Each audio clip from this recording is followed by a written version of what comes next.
Gini ya, kalau infrastruktur itu, kalau di negara-negara lain itu kan ada bahwa infrastruktur yang memang government yang harus menyediakan gitu ya. Jalan itu hak asasi kita sebagai rakyat gitu, disediakan port juga, power, listrik dan lain-lain. Tapi kan sekarang pemerintah kita tahulah dalam posisi mungkin gimana, punya uang untuk bangun nggak punya uang. Nah sekarang ini diserahkan kepada swasta. Oke, swasta siap, tapi swasta kan kita profit oriented dan kita harus punya suatu misalnya konsesi agreement atau IPP atau apa dengan pemerintah.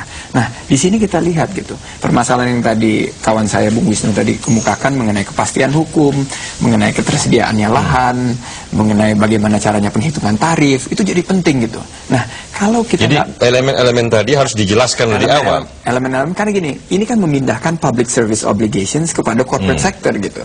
Nah, ini kita bagaimana caranya bagaimana membuat suatu situasi yang kondusif, menguntungkan bagi yang mengerjakan, tapi juga tidak memberatkan kepada rakyat gitu. Nah, ini di sini kuncinya gitu. Saya rasa sih semuanya udah on the right track, tapi are we on the right pace?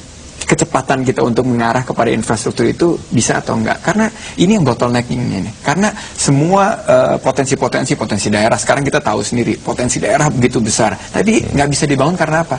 Keminiman tidak tersediaannya infrastruktur. Kalau kita tidak bisa bangun infrastruktur ini on time misalnya, ini gerbong ini nggak bisa jalan nih, Bung Rizal.